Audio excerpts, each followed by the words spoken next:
trauma and triggers contains explicit content. Please check the show notes for details.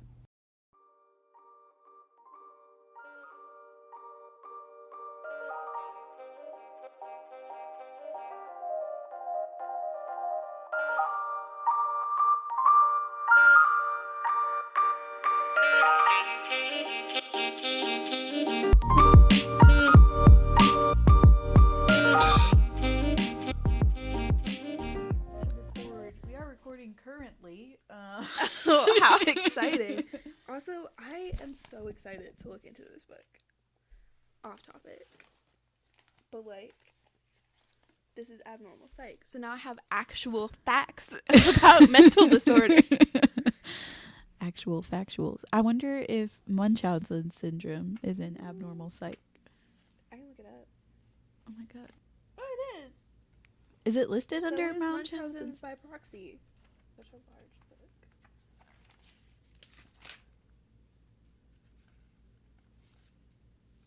Oh my god. They have sexual dysfunctions in here. And there's female sexual dysfunctions, which is one of our topics. I just listened to a really interesting podcast episode about the medicalization of sex and the overdiagnosis of sexual dysfunction. Because a lot of it is just stress. Yeah, but some people just like stress or trauma or quite simply not being attracted to your partner.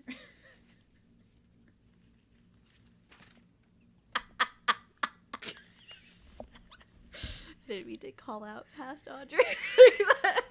That was rude. Disrespectful. Where's the Munchausen? Oh, I'm in 351. That's my bad. That is my bad. Just a moment. Bear with me here. It's okay. Nobody's here. It is interesting to think if this was actually the start of our podcast. There is. Factitious. Thank you.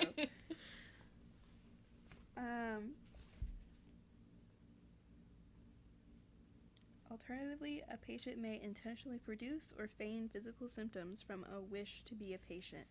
That is, the motivation for assuming the sick role may be the role itself. Wait, I'm going to tell you all about this. Don't worry. Continues reading. Fuck my boundaries. There's so many gold points in us just talking without the topic. Fuck my boundaries. Absolutely stellar. I'm still reading. I just imagine... Sometimes I imagine, like, we get really popular and then people listen to our early stuff. They're like, what happened? Who are they? I don't think that we're going to be changing anytime soon. Probably not. Like, our old stuff is just going to be, like, probably pretty similar to ours. Our personality is probably pretty developed by now. Yeah. I would say. This is just how we are. That's who I am. I'm happy with that. Ooh. Do you have somebody named Tanya in any of your research? No. I don't think so. A person who has Munchausen's? Mm-hmm. Nope. Oh, yes, I do. Is she the one who fooled Bill Clinton? I don't know for sure. Her name is Tanya. I don't see a last name, though. It's very interesting. It's like, sometimes people think because something is classified as a mental illness, mental disorder, what have you, like, it means the person who did the actions isn't responsible. But they're still responsible. Like, they still should serve time and face. Yeah. Like, I mean, especially Because with a lot of like mental disorders, it doesn't necessarily affect other people, but with like Munchausen's by proxy or like some of the personality disorders, one of the symptoms of it can be abuse. Like a lot of people who have narcissistic personality disorders can be abusive. And like it doesn't excuse that behavior. Yeah. It gives you a reason for it. It gives you an ability to deal with the problems that you have. Yeah, like we know a lot of people who I think they're adding, or it might be in the DSM-5 already, they're adding like pedophilia as a sexual disorder. And the concern is that that will give people like a way to, in the court of law, to not face the consequences for their crime. But when I took law classes, it was always explained to me as mental disorders, the insanity defense, all that really only protects you if you don't understand reality anymore. Right. Like, it's not I'm attracted to kids, so I shouldn't be punished because I sexually abused children. That's not what it is. It's I was in a state of psychosis. I didn't know what was really happening. I thought there were demons or what have you around me. I thought this person was a demon, or a demon, not a demon. So then their sentence will most likely just be reduced. Like, they'll still have to go to a mental institution, which can be horrible. Yeah. Like, there's people who weren't insane, used the insanity plea, ended up in a mental institution, and then were like, I want to get out of here. It's fucking awful. But just because something is classified in the DSM-5 does not mean people who have that can then use that as an excuse for bad behavior. Right. That's just putting that out there. And with that, let's start our episode. Intro. I'm so good at introing. Welcome to Trauma and Triggers. My name is Sabrina. And I'm Audrey. Oh my gosh, good job. Today we're talking about Münchausen Syndrome, and in the DSM-5, it's now called factitious disorder imposed on self or imposed on other. I'm not going to call it that because that's too many words. Imposed on other. Factitious disorder? No. Mm-mm-mm. I love that you think that's harder than Munchausen's. I grew up learning German, so that's fine with me. Munchausen's, easy peasy. To be fair, I struggled with factitious disorder for a while before we started. Factitious disorder. So what is it? And this is diagnostic criteria that's straight from the DSM-5. So I'm going to use a lot of big words here. Be prepared to whip out your dictionaries. It is, and as far as I know, you have to meet at least like 3 of 5 criteria to be diagnosed with something, or a majority of the criteria, whatever. So the criteria for diagnosis is falsification of physical or psychological signs or symptoms, or induction of injury or disease associated with identified deception. The individual presents himself or herself to others as ill, impaired, or injured. The deceptive behavior is evident even in the absence of obvious external reward. That's going to be important later on when we talk about some of the famous cases of Munchausen's. The behavior is not better explained by another mental disorder, such as delusional disorder or any other psychotic disorder. I don't know what delusional disorder is. Oh well. Me either. I work full time. I'm doing my best. And then obviously if this criteria is being imposed on someone else, then it's factitious disorder imposed on other instead of imposed on self. It's kind of like the popular cases we know of it, it's hard to know if the people actually have that disorder because they're dead now, or they were never actually screened by a psychologist or a psychiatrist. So it's a label that's put on by the media, or if it's in a court of law. Like there's a popular case, I'll get into more detail later on, where her daughter killed her after she was like pretending her daughter was sick for a very long time. Yeah.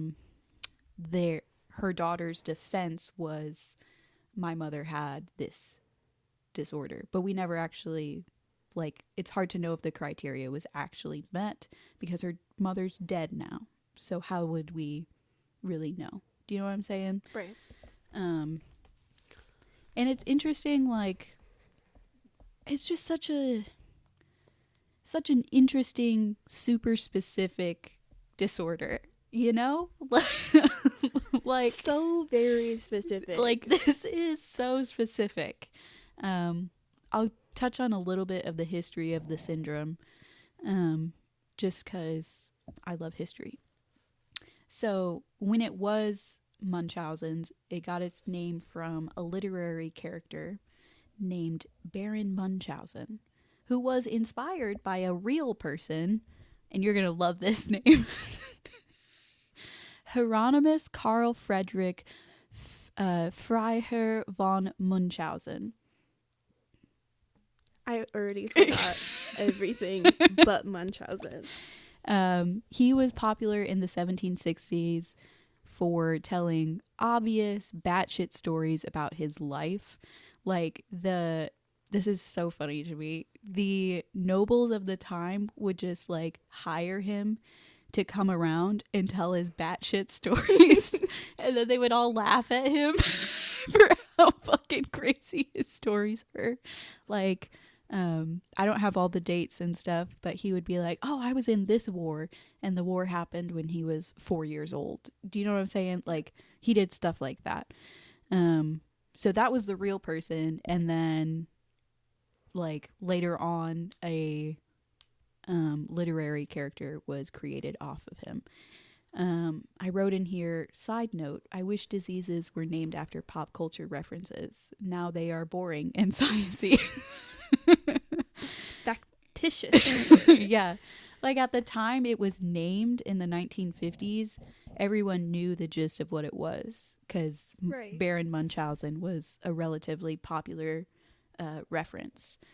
Now it's just like, girl, what? Factitious disorder imposed on self or other?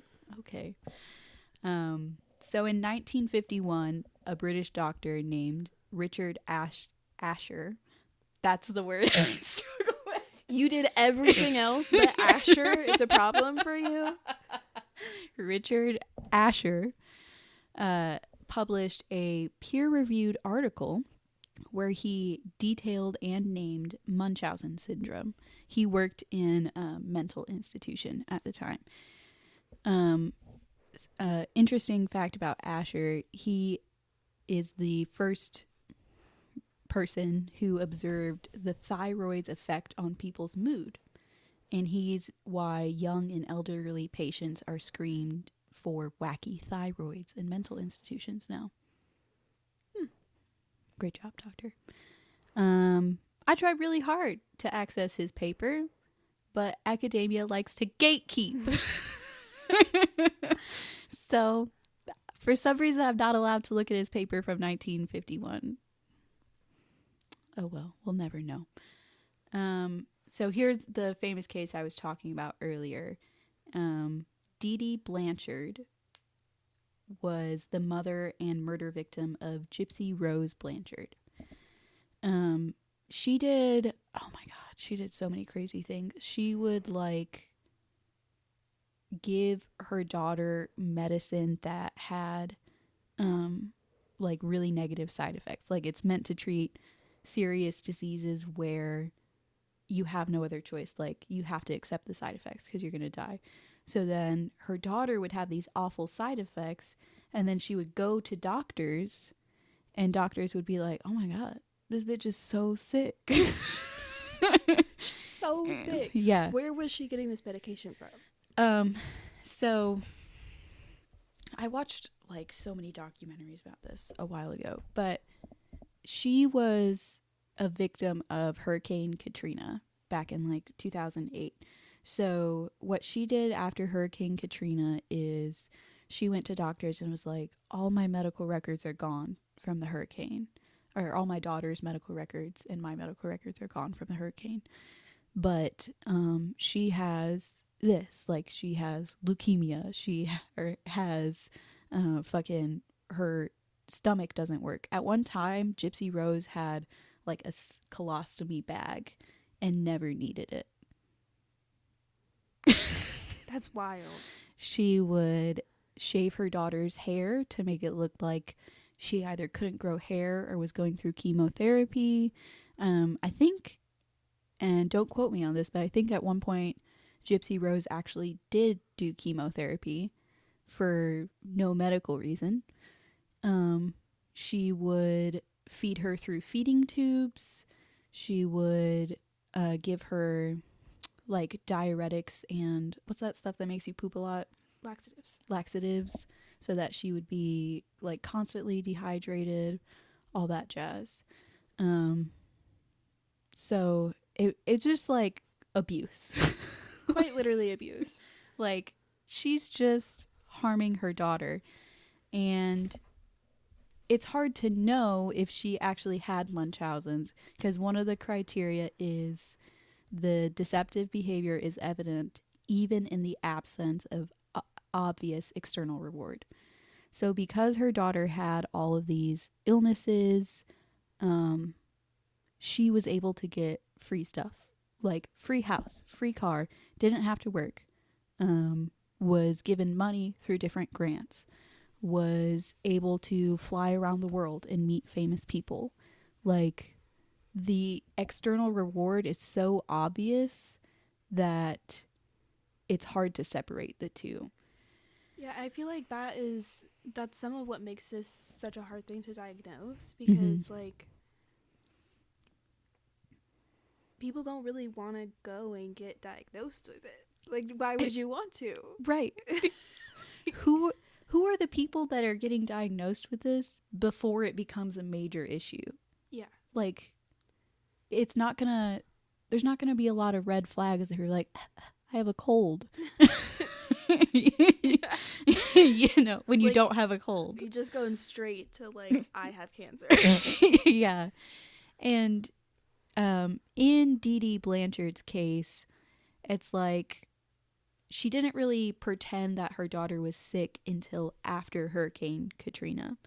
And Hurricane Katrina is when she got her house rebuilt for free and a bunch of money and grants. So it's like, you can see the connection of like, oh, if I pretend awful things are happening to me, well, an awful thing did happen to her, but if I can make people believe something terrible is happening to me, then I can get free awesome stuff all the time. Right. But how it's become like super popular to say, oh, Dee Dee Blanchard had Munchausen by proxy, is because in the murder trial, Gypsy Rose's defense team brought in psychologists who then said, which, don't even get me started on that, brought in some bunk ass psychologist. That's what they did. Like, at the end of the day, for her defense, honestly, it didn't really even matter if she had the disorder or not. She was still abusing her child. Like, right. Come on.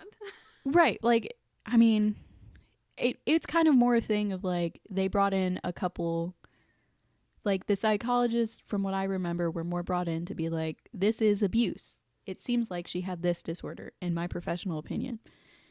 And then the media was like, oh, we're going to run with this. And that's what like always happens in a lot of big murder cases, is there's this one kind of minute detail, and then because it's so inflammatory and interesting, it becomes truth even though it might not necessarily be true.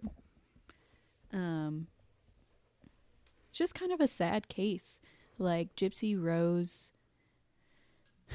Oh, the part to me that was the wildest is Dee Dee Blanchard made her daughter talk in a baby voice.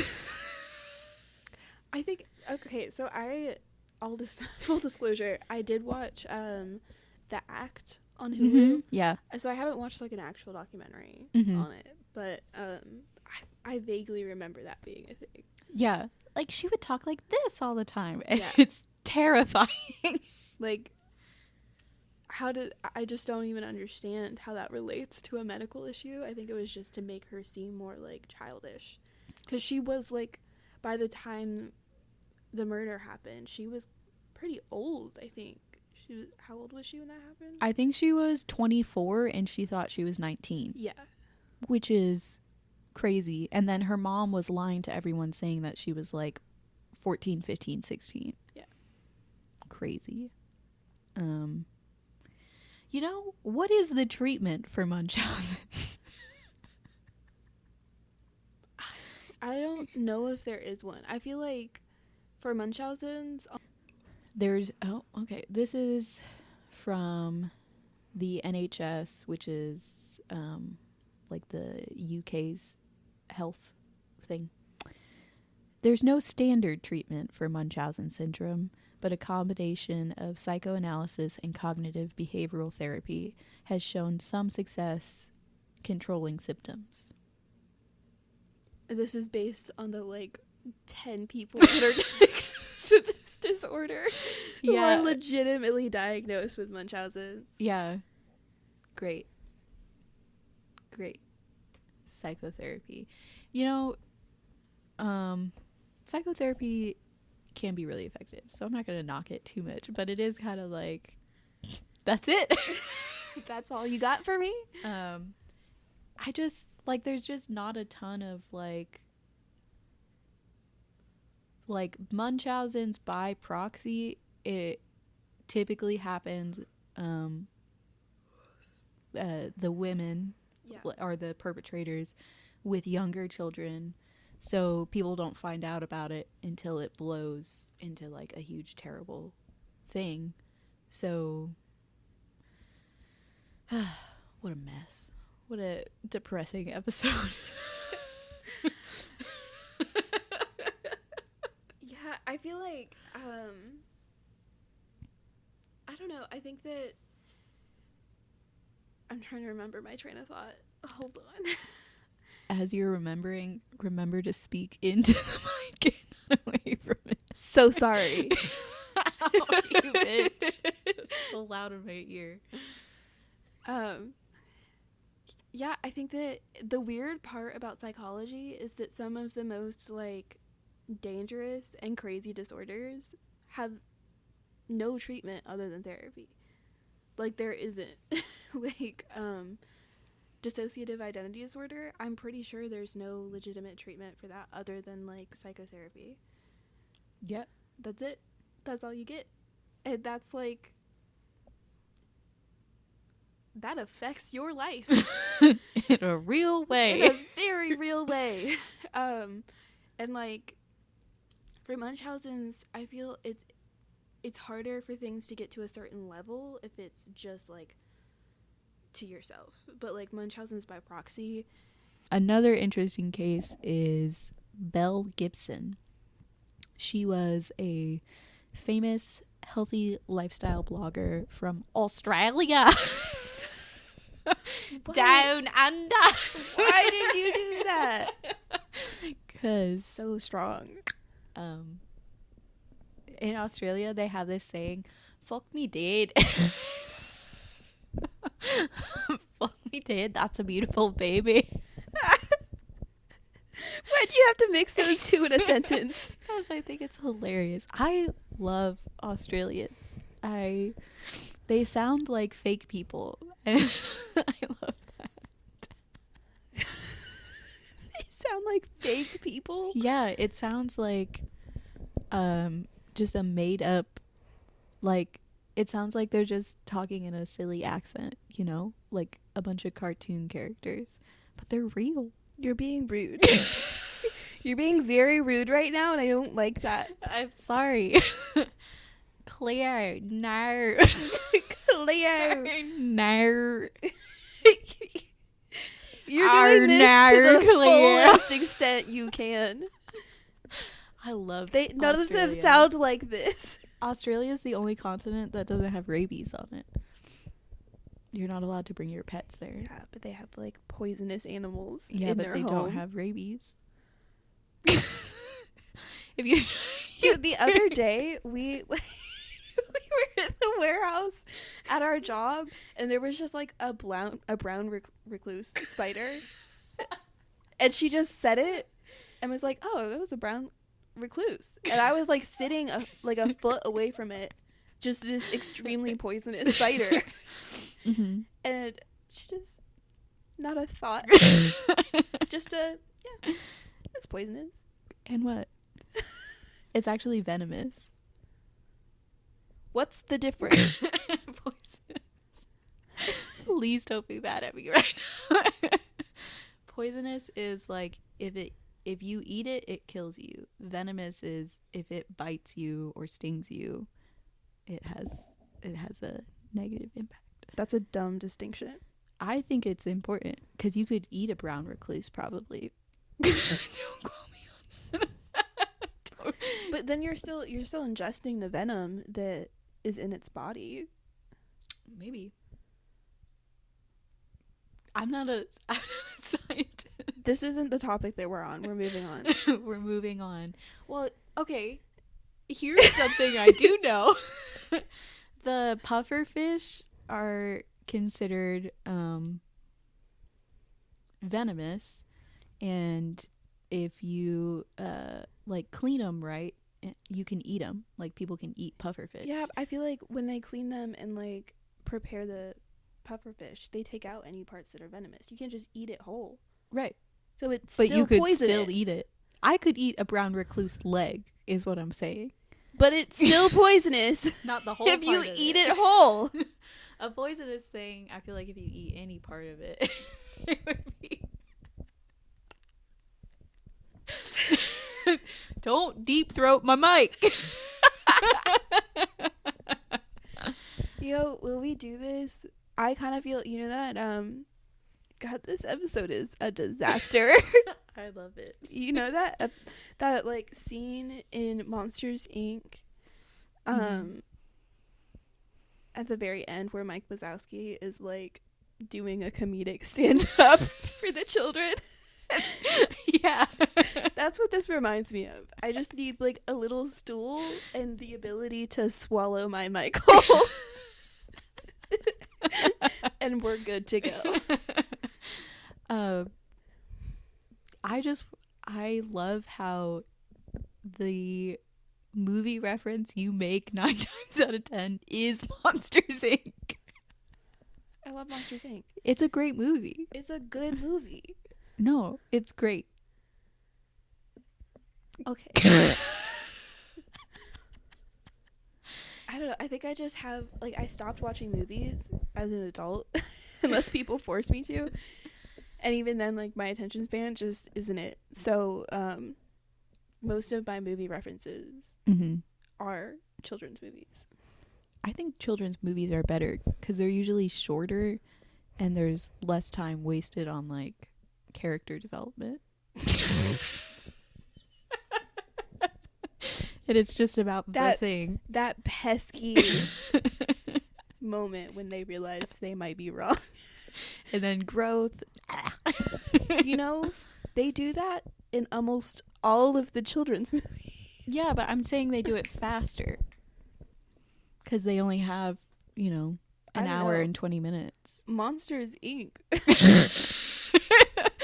This is no longer the Munchausen episode. It's the Monster Inc. episode. They spent I don't know, at least an hour of that movie learning to not hate humans. Just to let you know.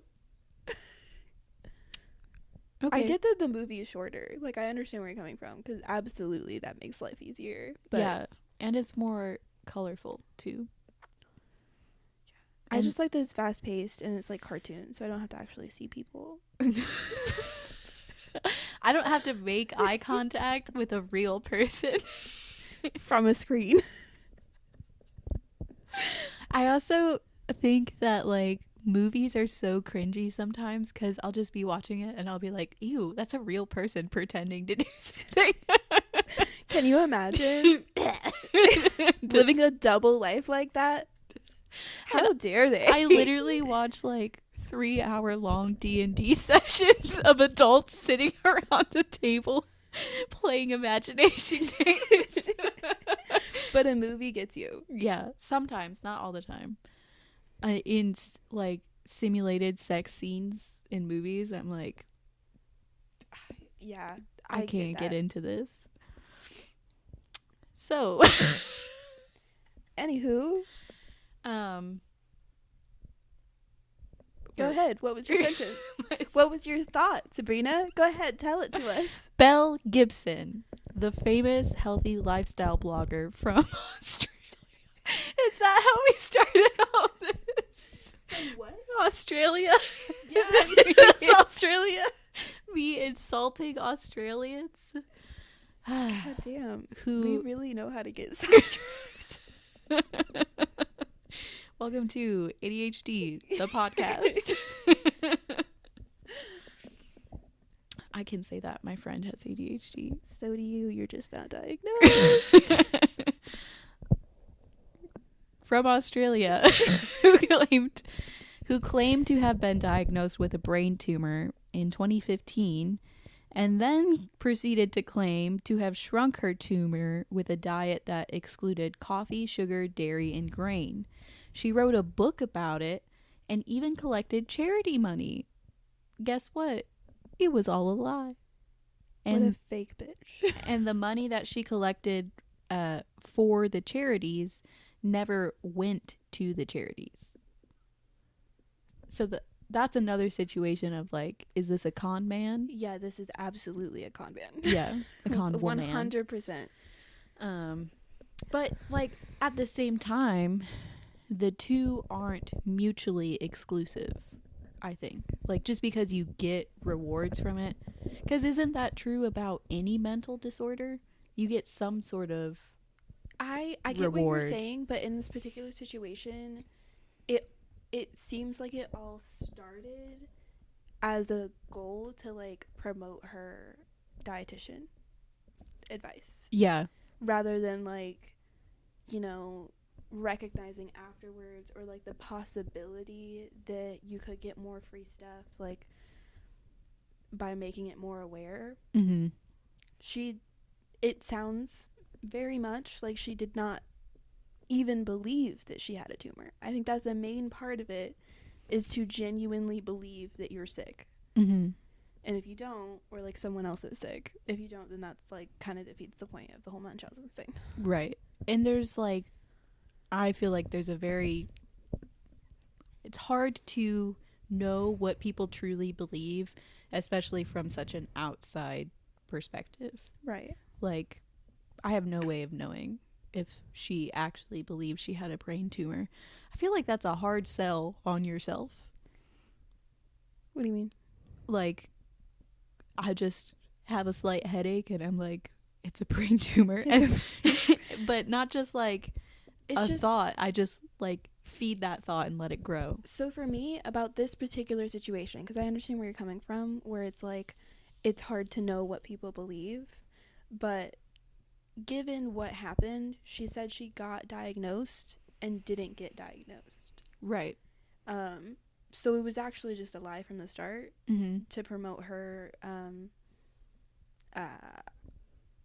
dietitian's advice and stuff like that, and then she got money from it and was still lying. Yeah. So like it truly seems like this like whole fraud. situation Is really interesting. And I mentioned this one before because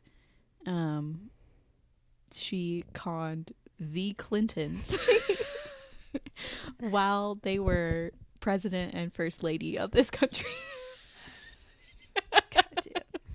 Which is just like amazing to me. You know, in reality, these people are just normal. I know They're just like, normal people. it's just crazy to get reminders of like, oh, our leaders are just people. They can easily be fooled. Right, absolutely. So I also think like all of these cases, there's a common line of like the medical system falling short. Like especially with the Dee Blanchard thing. It's like she pulled that con or whatever you want to call it for I think a good, 10 years. Yeah, like at least a decade. Yeah. She did that for like 10 years. That's not just the medical system falling short. That's a lot of systems falling short. Because someone should have been doing some welfare checks. Possibly. I mean, but they did, like, they had everyone fooled that she was just sick. Right. Which I get. She can't go to school because she's sick. I homeschool her because she's sick. So, like, there's no school system. And there's doctor's notes proving that she's sick. I have another idea for an episode. Tell me. So I've been seeing a bunch of, like, videos based on, like, not popular. Well, there's this one, like, YouTube artist who has, like, a family of, like, 5 or 6. Mm-hmm. Who recently got arrested for child abuse, and she had been like continuously posting photos and like videos of how she deals with parenting and all of that. And so I wanted to do an episode on like families who got away with like abuse for years. There's another family, can't remember the exact name, it's like the Turkin family. And they had like I think 13 children, and they were all malnourished. There were, I think the oldest was like 29 years old once the police found out about the whole situation. Wow. The youngest was 2 and the oldest was 29 years old. That's crazy. Yeah. Another interesting episode would be the Duggar family, 19 Kids and Counting. A documentary just dropped about how they were kind of like intentionally engineered by this cult to be propaganda for a religious sect. So that would be really interesting to cover. In general, like family vloggers on YouTube, that whole thing is wild. Like there was one situation where they adopted a child and then returned the child, which is just like absolutely heart-wrenching. Like to me, committing to adoption is the most serious commitment you can make. Yeah, you don't get to go back on that. Yeah. Committing to children is not a commitment that you can back out on. You can have a rough day. You can need some self-care. Like, if you're not ready to commit to it, just foster. Yeah. Like, there's no reason. Yeah. You don't get to adopt. You don't get to return children. So fucked up. That's fucked up. But anyway, on to Kathy Bush, the girl boss of the 90s. And this is straight from an article on crimereads.com. It's their Münchausen Syndrome article. So, in the mid-90s, Kathy Bush and her daughter Jennifer became public figures after the South Florida. Oh, Florida. What's up, Florida? Florida. Florida. My peeps for a couple years. Calling out to all my Floridians. So she wrote to the Clintons to ask for help with crippling medical bills for her daughter, Jennifer. Jennifer, who suffered from a variety of evolving conditions, became the poster child for healthcare reform. The mother and daughter were soon being photographed with everyone from the Florida Marlin to First Lady Hillary Clinton. Thousands of dollars were donated to help pay for Jennifer's medical expenses. as Kathy's original letter had read, "Do you know what it's like having to choose between purchasing groceries or medications?" But after anonymous tip, Kathy's ruse began to unravel. In fact, child welfare workers had been suspicious of her since 1991 and were horrified to find that many of the doctors and nurses who worked with Jennifer suspected her mother had been infecting her lines, poisoning her, and even forging the letters to politicians she said were written by her daughter. Okay, so here's an example of something that people should be doing more frequently. Because honestly, if you suspect something, say something. Please. If you see something, say something. Like, if you make a comment to child services, whatever, what have you, to the police, and they go and they check it out, and nothing's wrong, no harm done. Probably. Most likely. I'm not going to say that with my whole chest because, like, the system is a little broken. But, it's so much better to say something and be wrong about it than to not say something at all and let that kind of abuse go on for years. Absolutely. Like, 100%. What do you mean doctors suspected that she was infecting her lines? What? If you have... And nobody did anything? They let this get all the way to the White House? Yeah. It says many of the doctors and nurses who worked with Jennifer suspected this. So it wasn't just a couple people. And it's such like a bystander effect thing, right? Where everybody's just like, wow, look at this crazy thing that's happening.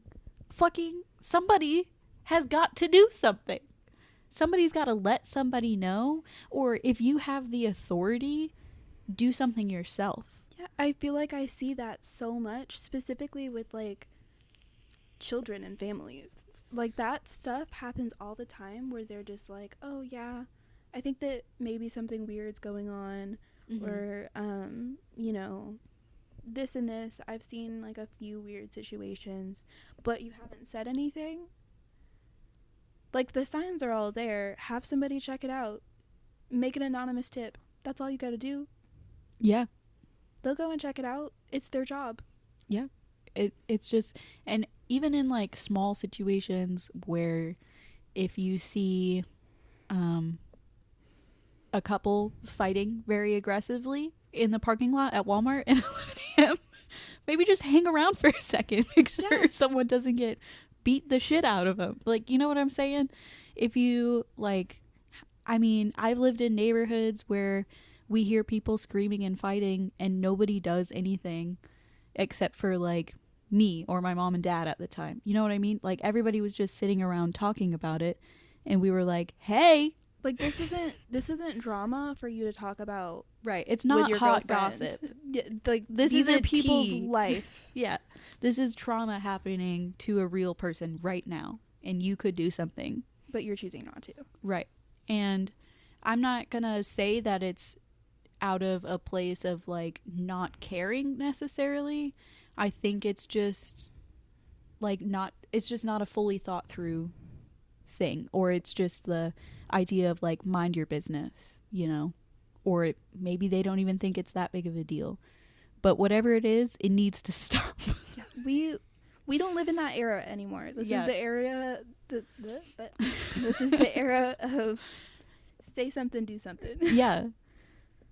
You're going to love this next part. Great. So, I mentioned suspicious of her since 1991, right? Mm-hmm. By the time 9-year-old Jennifer was removed from her mother's care in April of 1995, she had been, so that's 4 years at least that these suspicions were going on. Welfare workers, doctors, nurses. By the time she was removed from her mother's care, she had been hospitalized more than 200 times and had undergone at least 40 operations. Her gallbladder, appendix, and part of her intestine had been removed, and tubes had been placed in her chest, stomach, and intestines. Soon after being placed in foster care, Jennifer's condition dramatically improved, and she was only hospitalized once over the next 9 months. In their investigations against Kathy, police found that the money donated to Jennifer had helped fund resort vacations, a new Mustang, and a motorcycle. In 1999, Kathy was found guilty of aggravated child abuse and fraud and spent 3 years in state prison. Only 3? That's what this article says. Only 3. I feel like that's low. Ooh, this is interesting. Okay. Though Jennifer's medical issues disappeared after being removed from her home, she now claims that her mother never abused her. That's hard to read. Jennifer's father and brother have always maintained Kathy's innocence. Jennifer had made her career as a social worker, a path she pursued because of the 10 years she spent in foster care. So she doesn't think that her mother is guilty. I don't get it. I Can't relate, sweetie. I don't know. I feel like maybe in that situation, like, her mother wasn't, like, emotionally abusive or, like, physically abusive, and then you go into foster care, and I know a lot of foster kids end up experiencing those specific things. So maybe she felt like abuse is defined differently, and, like, what she experienced wasn't abuse. Although it is. It's neglect. It's like... and physical abuse. I'm getting so many pop-ups. So sorry. I'm just trying to look at this article about Jennifer talking about her fucking... This is exclusive content reserved for subscribers. Fuck you, Sun Sentinel. Fuck you. Yeah, I don't know why fully that she says that, but that's definitely, like, maybe it's like a situation where she truly did believe her mother was ill and doesn't see that illness as abuse because it's not active intent to harm. If that's how she wants to think about that, I'm not going to take that away from her. No, it's none of my business. But I will say, like, the whole system failed Jennifer. For sure. In this situation. Like, it's like medical abuse. Like, she had parts of her body removed that didn't need to be removed. How does that even happen? How does that happen? It's kind of heartbreaking.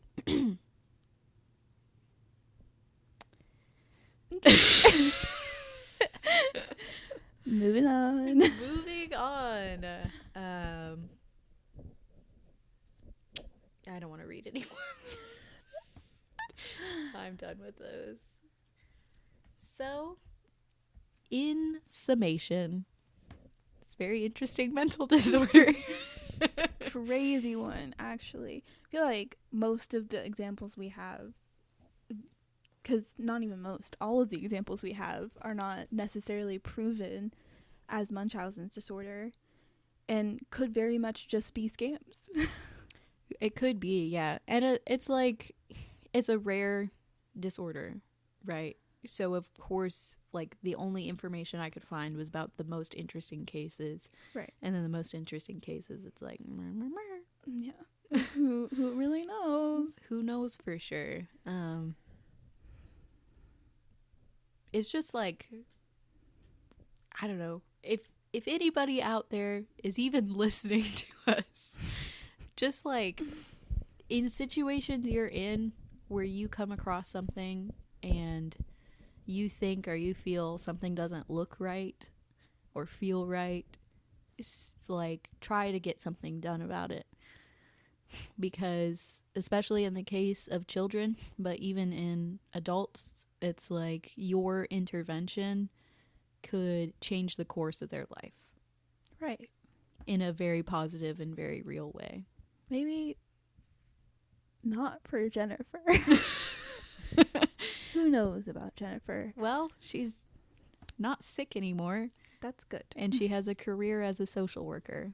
So That probably would not have happened if she stayed with her mom. she might have died. Yeah, there was I saw a statistic in my book that said that 6 to 30% of people who experience Munchausen's by proxy die. Quite literally die, and 8% end up with severe deformities or like genuine illnesses afterwards. Mm-hmm. Like it is a real possibility. It's not, this is abuse. Like, you know, Yeah. if it gets to a certain extent, it's different than, like, you know, somebody thinking like if it doesn't get stopped, or like if nobody puts an end to it and is like, hey, she's not sick, you're not sick. There are real legitimate problems that are going to happen. Yeah. Like, yeah. I traumatized myself this episode. just What triggered you this episode? I think for me it wasn't the individual cases, cuz to me anymore it doesn't surprise me when one person's fucked up and does crazy shit to harm another person or even harm themselves. What shocked me was the amount of people who are authority figures in our society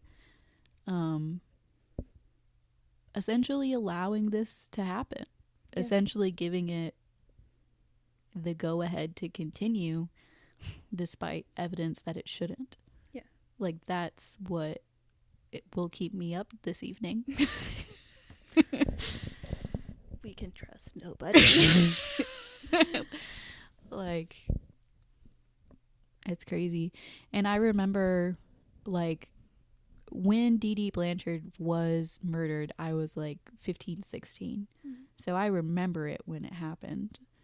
And there were so many neighbors who, I mean, there were a couple of neighbors who were like, I thought everything was normal and fine, right?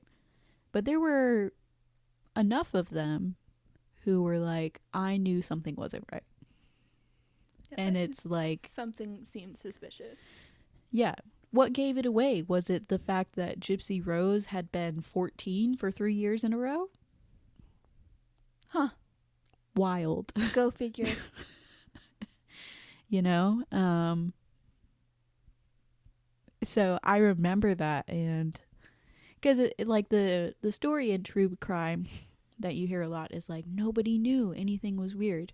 A lot of times you do know that something's not right. It's crazy what kind of instincts people have. Like, your body will let you know if something's not right, even if you consciously don't understand. Right. And, like, I do genuinely believe, like, you get that feeling. Yeah. People have that feeling, and you might not know how to label that feeling. You might not know why you're getting that feeling, but that feeling's there. So yeah, I think in a lot of those situations, people are fully aware that something's not right. Yeah. And maybe they just don't trust themselves, or they don't want to get involved, but, you know, yeah, I think that's what has triggered and traumatized me this episode. How about you? And for me, I think it's kind of the same. Like, it really is just that so much of it gets overlooked, and it's really not just in this situation. Like, we're talking about a variety of things, like child abuse in all kinds of situations, domestic abuse in all kinds of situations. A lot of stuff just gets overlooked. I think it's harder for this episode because it is children, and like that's really difficult for me. But yeah, it's just crazy to me that stuff like this can just go on for years, decades. Yeah. I wonder in the case of, I think it was Kathy Bush, Kathy, where she wrote that letter to the Clintons, if like the idea that the president and the first lady had like acknowledged her made it harder for people to say, hey, something's wrong here. Does that make sense? Where there's like a big authority figure being like, oh yeah, we'll put money and you're the poster child for medical reform. Yeah. I mean, that's a big thing for people to go against. Right. So I wonder if like the connection to in this country, maybe people in the medical community didn't want to take away from that to some extent. Yeah.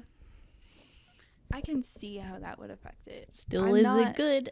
Happy. So if you want to tell us, we're on social media. We're on the TikToks.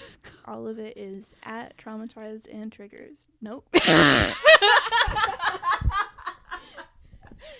No. We're leaving that in.